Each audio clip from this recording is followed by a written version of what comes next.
Olá, tudo bem com você? Seja muito bem-vindo a mais um capítulo do Mundo Corporativo que hoje volta a falar sobre marcas, branding, a partir de um estudo que foi entender quais são as marcas mais ágeis no mundo.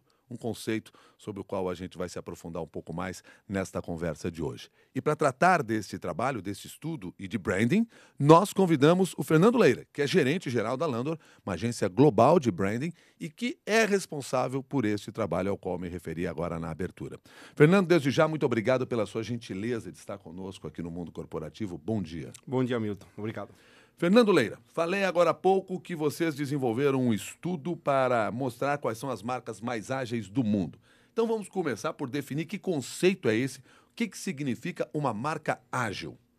Uma marca ágil, a gente considera que são aquelas marcas que enxergam oportunidades onde outras só ven desafios, só ven complicações, não? Então são, afinal, as marcas ágeis são as marcas de maior sucesso no mundo e isso que estamos olhando, quais são esses comportamentos que fazem uma marca tornar-se ágil. Pois é, e o que torna essa marca ágil? O que faz com que ela consiga tomar esta decisão mais positiva, veja um desafio e vença esse desafio, em vez de ver um problema?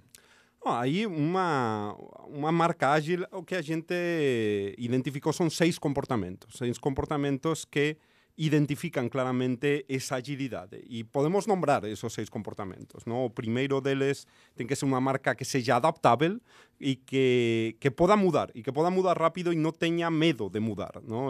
Adaptável em relação ao quê? Aos tempos, adaptável à geração com quem está conversando, adaptável até à própria crise que ela vai enfrentar, ou o ambiente em que ela está? Adaptável a todo. Realmente é uma marca que se adapta ao entorno, ¿no? Quizá unos mejores ejemplos de marca adaptable a Netflix, ¿no? Que comenzó como una marca de enviar DVDs por correo a ser una marca de video streaming y ahora una productora de conteúdo, ¿no? Eso é o maior exemplo de como uma marca se vai adaptando a uma realidade de mercado e como vai construindo uma categoria. É quizá a marca mais adaptável do mundo, né? Aliás, eu fico pensando que esse talvez seja o grande desafio hoje das empresas, porque o que nós percebemos é que os ciclos são cada vez menores. Exatamente. Quer dizer, quem não souber atuar dessa maneira, quem não tiver essa característica, vai ter muita dificuldade para permanecer nesse mercado. Totalmente. Aquelas marcas que entenden que o core de seu negocio é e que eles não podem sair de lá, tem um problema, porque o mercado muda e o mercado muda muito rápido, o consumidor muda mais rápido do que nunca mudou, não? Os ciclos, como você falava, são muito curtos. Então, uma marca tem que estar olhando constantemente, não já o que vai acontecer, porque isso é muito difícil, mas o que está acontecendo e agir em consequência. Algumas, inclusive, não têm mais nem sequer o problema para enfrentar, porque acabaram. Exatamente. Por não terem se adaptado. Não se adaptaram. Bom, você falou aqui em 6 aspectos que tornam uma marca ágil. O primeiro é o ser adaptável. Outros aspectos importantes. Outros aspectos, a gente fala de estar focado em princípios, não? Ter uma essência de marca e não fugir dela, não? Ter muito claro o que a marca é e não sair de lá. Então, mesmo que você se vai adaptando, tem que ter muita claridade de qual é o valor que eles entregam, não? E aí poderíamos pôr um exemplo, seria a Disney, não? A Disney é essa marca que quer criar felicidade, não? Mas mesmo eles vão mudando, não? Com o tempo, sem abandonar a ideia principal da marca deles, que é entregar essa fantasia, essa felicidade. Me permita entender, a Disney não abandonou esse princípio de criar fantasia, apesar de ter se adaptado às mudanças do seu próprio público. E ir estendendo negócios de jeitos diferentes, mas eles siguen focados na mesma ideia, no mesmo princípio, que essa fantasia, essa imaginação. Os princípios não mudam com o passar do tempo para as marcas? Os princípios são quase como os princípios das pessoas, não? As ideias das pessoas não necessariamente mudam o comportamento. As marcas é uma coisa até parecida. Tem uma ideia do que eu quero ser como marca e eu tenho que conseguir chegar lá. O caminho vai mudar, mas o princípio sigue sendo o mesmo. Dentre os aspectos que vocês levam em consideração também para definir marcas ágeis, vocês falam em marcas abertas. O que isso significa? Uma marca aberta é aquela marca que não tem medo de abrir as conversas. E abrir a conversa de um jeito amplo, não só com os consumidores, mas também com os clientes, com os fornecedores, mesmo com os funcionários. Uma marca que está aberta a ter conversa e que realmente todo vai se retroalimentando. Para mudar, há que entender muito bem o que está acontecendo. E para saber o que está acontecendo, você tem que falar com as pessoas. Necessariamente a marca adaptável já não é uma marca aberta mesmo, porque senão ela não conseguiria se adaptar. Se ela não faz essa ligação com as pessoas, essa comunicação com as pessoas, essa comunicação de mão dupla com as pessoas, ela necessariamente precisa ser aberta. Não necessariamente. Se você enxerga a Apple é uma marca que é super adaptável e que criou mercados novos, mas não é a marca mais aberta do mundo, não? É uma marca que às vezes é até fechada, não? Porque eles cuidam muito da confidencialidade, dos princípios, eles são um pouquinho fechadinhos. Inclusive com os desenvolvedores, que é uma Exatamente. reclamação que sempre existe nessa área de desenvolvedores, a dificuldade muitas vezes de se aproximar. Mas me parece que também é algo que a própria Apple já começa a mudar. Exatamente, porque eles veem que as vantagens de ser mais abertos do que são e que isso vai ajudar eles a ser ainda mais adaptáveis e mais flexíveis do que têm sido até E agora. quando vocês falam em ser responsável, significa o quê? A responsabilidade é muito importante e aí é interessante que quando a gente estava fazendo este estudo falamos muito com a nova geração, com os millennials, não? Aquela geração entre os 18 e os 30 anos. E para eles, a responsabilidade social das marcas é muito importante, que as marcas escolham ações sociais e sejam fiéis a esses princípios é muito importante. Então, você tem que ver que a marca, de algum jeito, está devolvendo para a sociedade parte dos benefícios que ela está gerando. Então, quando nós estamos falando aqui em ser responsável, nós estamos nos focando principalmente na questão da responsabilidade social, na responsabilidade com as comunidades que estão no seu entorno. De um jeito muito amplo, não? Responsável pode ser responsável com a sustentabilidade, não? Desde o ponto de vista de packaging, isso pode ser uma área, uma mostra de responsabilidade, também pode ser com uma comunidade, pode ser com a cadeia, pode ser com os empregados, pode ser com causas. O importante é que a marca escolha qual é essa área onde ela vai ser responsável e, sobretudo, que seja de um jeito autêntico, que realmente acredite nisso, porque também no dia de hoje é muito fácil pegar alguém que está fazendo algo que não é autêntico. Causas não se compram para serem realizadas. Causas têm que fazer parte do seu propósito, da sua identidade. Totalmente. Não adianta ao dia de hoje você jogar dinheiro lá numa causa. Tem que ser uma causa que realmente esteja alinhada com os princípios da sua marca. E a partir daí você torna essa causa parte fundamental da estratégia de você. E dois últimos aspectos aqui, dos 6 aos quais nós nos referimos logo no início dessa conversa. Falamos aqui sobre adaptabilidade, a palavra é horrível de se falar, mas adaptável, focada em princípios, aberta, responsável. E você põe aqui global e multicanal. Todas as marcas têm que ser globais. Todas as marcas são globais a dia de hoje, não? No momento que você tem a sua marca na internet, desde esse momento você virou global, não? E você tem exposição no mundo todo. Então você tem que ter em consideração, não estamos falando de que você tem que se globalizar e vender no mundo todo. Você simplesmente tem que ser ciente de como a sua marca se mostra em culturas diferentes também para não ferir algumas suscetibilidades até certo ponto. Não? Tem que ter claridade de que sua marca vai ter uma exposição além do seu mercado. E isso é importante que você seja ciente disso. Também, lógico que quanto você mais global é melhor para seu bottom line, não? Isso vai ser melhor. Mas simplesmente o ponto de globalidade é mostrar como a exposição no dia de hoje vai muito além do que iba faz 20 anos ou 30 anos. Não? E o que é ser multicanal? E multicanal é aproveitar as plataformas, não? Todas as plataformas que você tem ao alcance de sua mão, desde o ponto de vista de comunicação, desde o ponto de vista de canais de venda mesmo. Não? Temos a Landor está trabalhando na Alemanha com a BMW num projeto super bacana de começar a vender carros fora dos canais tradicionais. E eles estão começando a vender carros nos aeroportos, estão começando a vender carros online, estão começando a fazer o test drive indo à sua casa, em vez de você ter que ir até a concessionária. Então, esse é um exemplo muito bom de ser multicanal, de sair do seu entorno mais fechado e abrir outros canais. Ou seja, nós estamos falando muito mais do que a própria comunicação, então, nesse Exatamente. caso.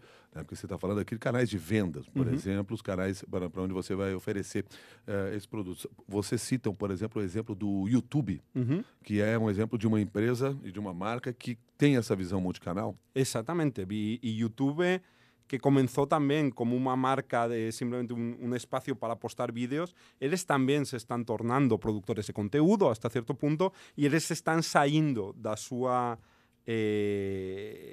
acción tradicional e están lanzando este YouTube Space que realmente é super inovador no mundo da comunicação interactiva. Bom, portanto, vocês entendem que uma marca ágil tem que ser adaptável, focada em princípios, aberta, responsável, global e multicanal. Tudo Mas isso. como que vocês conseguiram chegar a estas respostas para identificar estas marcas que se destacaram no estudo realizado globalmente?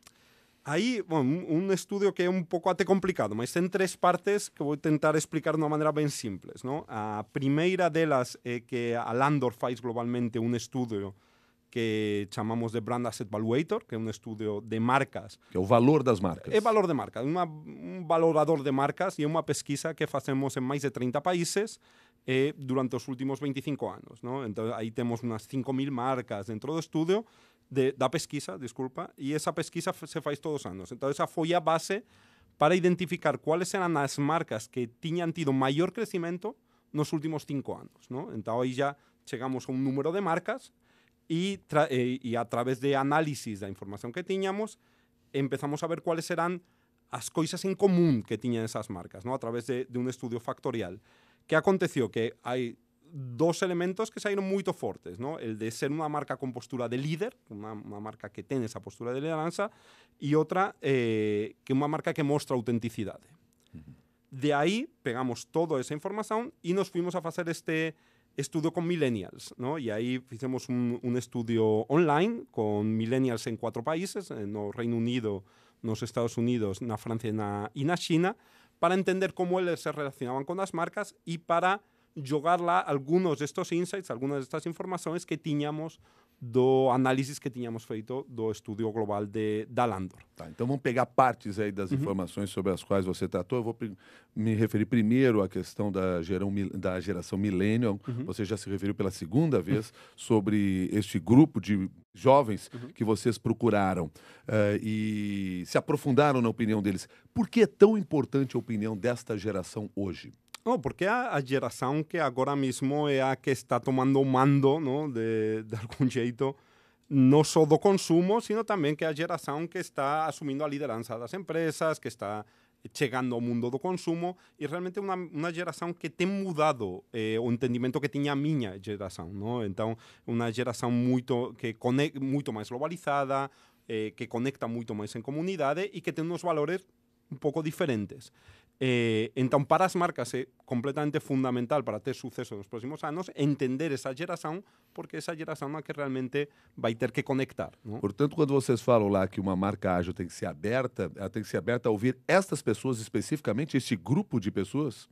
Vai ter, porque essas pessoas são as que mais falam. Não? As pessoas das gerações anteriores não têm tanto interesse em se relacionar com as marcas ou em fazer ouvir a sua voz com as marcas. Estas pessoas estão acostumbradas a viver em um entorno digital e um entorno no que eles se podem expressar de uma maneira muito mais aberta. Então, é importante que as marcas comecem a escutar não só essas pessoas, mas essas pessoas são as que mais vão a falar. Esta nova geração, ela é muito ligada às marcas? Ela depende muito das marcas? É uma coisa que foi surpreendente. A gente achava que ia ser muito mais ligada às marcas. Não? Na minha geração, as marcas eram um pouco esse símbolo de status, não?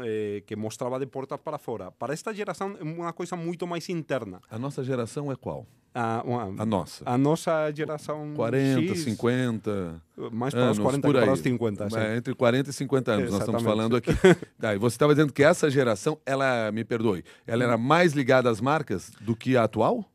Mostra mais as marcas que as atuais. Mostra mais as marcas. Exatamente. A geração X utiliza as marcas de um jeito muito mais externo, como símbolo de status, de posição, como queramos chamar, mientras que os millennials adoptam as marcas de um modo muito mais cercano. Elas permitem às marcas ser parte da sua comunidade. Não? Então, é diferente, é um relacionamento completamente distinto. Não utilizam menos as marcas e se relacionam mais com elas. É curioso esse processo, né? E aí, para a marca conseguir perceber essas relações, me parece ser mais difícil, então. O mais difícil porque muitas dessas marcas estão geridas por pessoas da nossa geração, não? Então, a nossa geração tem que entender também o que vem para poder mudar e para poder adaptar as marcas à realidade que está acontecendo lá fora. Agora, quando nós falávamos lá como esta pesquisa ou como este estudo foi desenvolvido, você disse que lá vocês encontraram 2 atributos especialmente: liderança e autenticidade. Muitas vezes dizem que elas são contraditórias. Há um mito de que liderança e autenticidade se contrapõem. É um mito?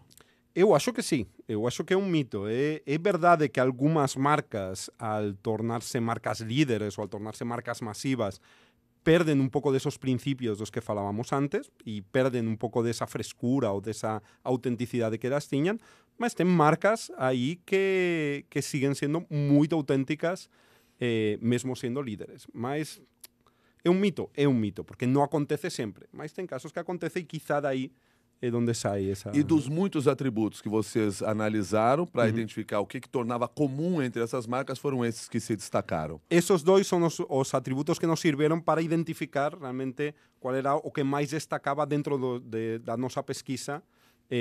Para identificar essas marcas mais ágeis, eram essas que, de uma maneira consistente nos últimos 5 anos, mostravam liderança e autenticidade. Agora, Fernando, como num mundo, e a gente já usou essa expressão aqui, por isso eu repito, num mundo globalizado, de marcas globalizadas, com as informações circulando aí com tanta facilidade e tantas cópias, você consegue ser autêntico no mercado? Eu acho que aí eu voltaria a esse princípio que falávamos, ou esse comportamento de ser focado em princípios, não perder nunca a identidade, não? E ter muito claro quem você é e que o que você quer conseguir como marca e no mercado, não? Então, isso que vai ajudar a você a se identificar lá fora, a ser distintivo lá fora, tendo muito claro esse posicionamento da sua marca, esses princípios da sua marca. Qual o ensinamento que fica desse estudo que vocês realizaram para aqueles que estão hoje diante das empresas, diante do seu próprio negócio e têm que desenvolver, sim, a sua marca naquele ramo? Bom, quizá a coisa que descobrimos que é mais interessante é essa forma nova de estos millennials, desta geração mais jovem, relacionarse com as marcas. Isso foi uma das coisas que para a gente também foi surpreendente, não? Entender essa forma de se relacionar com as marcas, ver como eles estão esperando que as marcas actuem de um jeito determinado, como eles querem marcas que sejam inclusivas para todo mundo, mas ao mesmo tempo sejam personalizáveis. Tem muitas paradoxas lá, que até que fizemos este estudio não conhecíamos, não? Então, quizá esse comportamento dessa geração é a coisa, o descobrimento mais interessante. O Cláudio Soares, aqui pelo e-mail, ele escreveu a sua mensagem para mundocorporativo@cbn.com.br. Ele ficou interessado quando nós falamos lá da atuação responsável das marcas. E ele disse que muitas vezes a impressão que ele tem é que uma marca se obriga a fazer uma ação social para ganhar espaço naquela comunidade, mas que fica muito claro identificar quando a marca está ligada ou não àquele tema. É essa mesma percepção que vocês têm internamente, né, Lando? Totalmente. A responsabilidade, se não é autêntica, se não está ligada ao posicionamento aos princípios da marca, normalmente é uma coisa aí que pega, que dá para ver que realmente não está funcionando bem. Quando uma marca realmente acredita, ou uma firma realmente acredita em uma ação de responsabilidade social, seja qual for, você vê que tem toda a estrutura atrás disso e que realmente há uma crença de que isso é bom para a comunidade e é bom para a marca. Se não, é uma coisa que está aí para cobrir o expediente de algum jeito, não?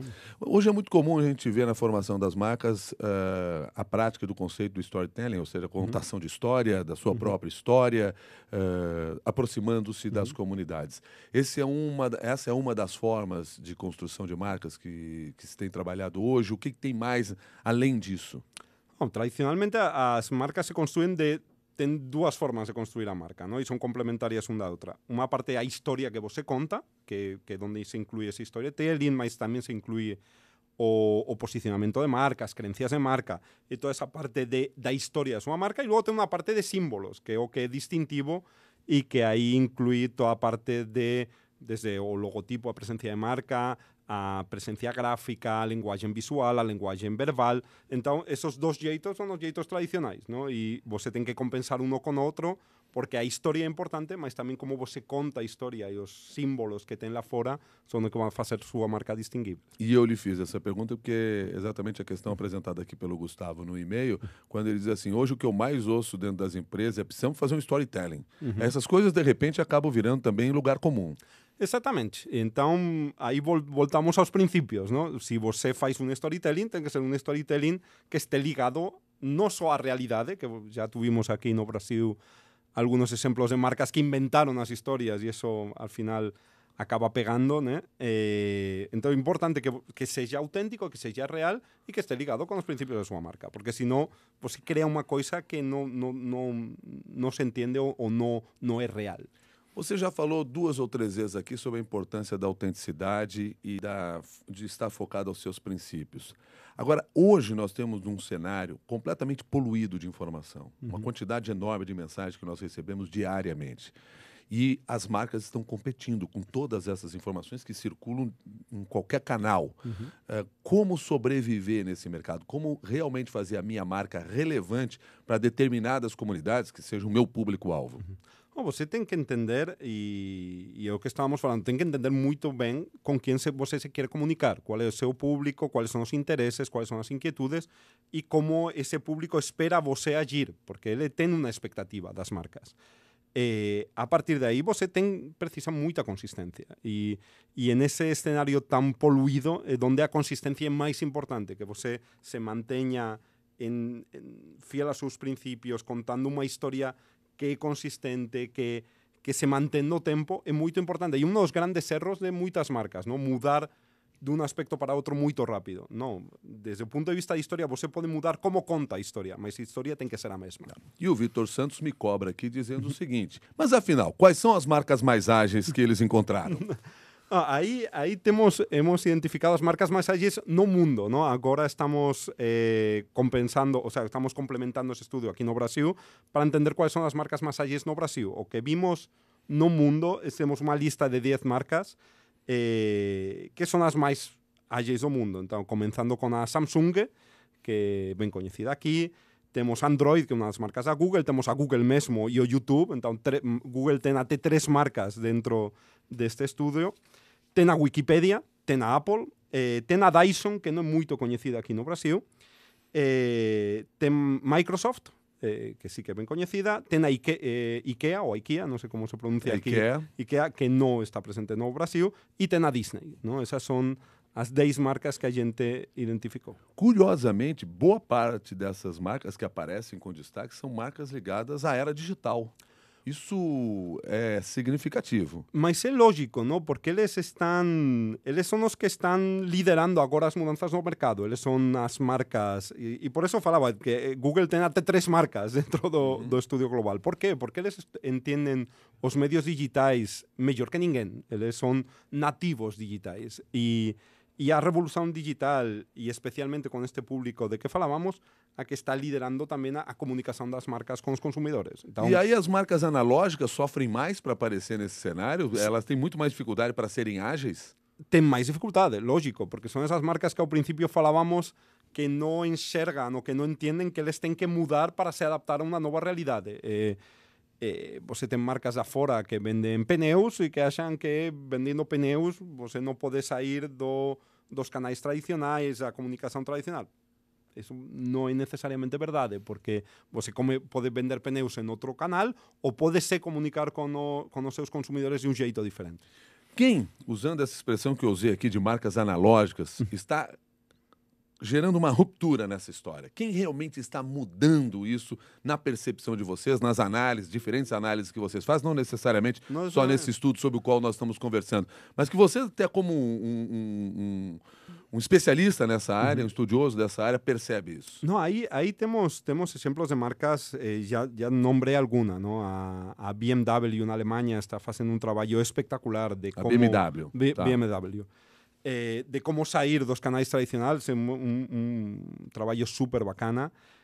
E luego temos empresas tan conhecidas como a Procter & Gamble, que vende produtos de gran consumo, produtos que son máis analógicos que ningún outro produto, ¿no? Porque son produtos, son casi commodities que você compra no supermercado, mas eles realmente están facendo unha revolución dentro da firma deles para se adaptar a este mundo diferente e a uma geração diferente que vão ser os compradores dele daqui a pouco. Tá certo. Só para fechar aqui essa nossa conversa, eu quero aproveitar a pergunta da Vanessa, porque a Vanessa diz assim: qual é o desafio de ser um profissional de marcas hoje em dia? E eu quero aproveitar, então, essa sua experiência, que já trabalhou em marcas mais recentemente na Landor, faz um ano e pouco que você está à frente da Landor. A Landor chegou no Brasil no ano passado, mas também já atuou em outras marcas, aliás, construindo as suas próprias marcas, desenvolvendo as suas próprias marcas. Então, conta para nós um pouco qual é o grande desafio, para responder até a Vanessa e o interesse de quem está nos acompanhando, para um profissional de marcas hoje. Não, é uma pergunta muito boa, não? E voltando à minha carreira, eu trabalhei no lado da agência, faz muitos anos eu trabalhei na Leo Burnett, logo trabalhei na Diageo durante 10 anos e agora me incorporei na Landor. Então, eu vivi os dois lados de construção de marca desde o ponto de vista do cliente e desde o ponto de vista da agência. E quizá o maior desafio que estamos falando agora, não? Estamos em um mundo que muda muito rápido e aí tem... Se eu penso na minha carreira, o que eu fazia faz 15 ou 20 anos era muito mais fácil do que eu faço agora, porque as regras estavam muito mais claras, a estrutura de como você construía uma marca era muito mais fácil e você tinha um manual casi a que utilizar, ¿no? Você sabia que tinha que fazer primeiro A, logo B, logo C. Agora não. Agora... A gente chega e não tem manual de instrução. Não tem manual de instrução. E isso é uma das coisas mais difíceis, não? A gente tenta criar todos os dias um manual de instrução e chega um momento que você, quando acabou de criar o manual, tem que jogar fora e começar a construir o seguinte, não? Porque o mundo muda muito rápido, o consumidor muda muito rápido e a comunicação nos meios de comunicação muda muito rápido, não? E você foi mudar rapidamente, se transformou num profissional ágil. Como? Não, aí um profissional sempre tem que estar olhando para fora, não? Olhando o que acontece no mercado, igual que uma marca. E tem que estar atento às oportunidades. Então, o maior dica que podemos dar a um profissional de marcas é realmente estar muito conectado com o que acontece lá fora, escutar programas como este, ler muito o que acontece, mas não só no Brasil, sino o que acontece fora, porque muitas das coisas que acontecem fora do Brasil vão chegar daqui a pouco. Tá certo. Fernando Leira, eu quero agradecer sua gentileza de conversar conosco aqui no Mundo Corporativo e trazer parte desse trabalho que vocês desenvolveram na Landor, identificando aí, revelando quem são as marcas mais ágeis, globalmente mais ágeis. Muito obrigado pela sua participação e um bom dia. Eu que agradeço. Bom dia. E um bom dia para você também que nos acompanhou aqui no Mundo Corporativo, ao vivo pela internet. E um agradecimento especial a você que participou desta conversa mandando a sua mensagem. Lembrando sempre que você pode pegar todas essas informações e compartilhar com seus amigos nas diferentes redes sociais. Se quiser, você pode ir até o nosso grupo de discussões no LinkedIn, que é o Grupo Mundo Corporativo da CBN. Lá você pode publicar o seu texto, a sua opinião, o seu pensamento, o seu conhecimento, para que outras pessoas tenham acesso também. Combinado assim? Aí você vai estar trabalhando com a sua marca dessa maneira, porque nós somos profissionais, cada um tem a sua marca também. Até uma próxima oportunidade no Mundo Corporativo.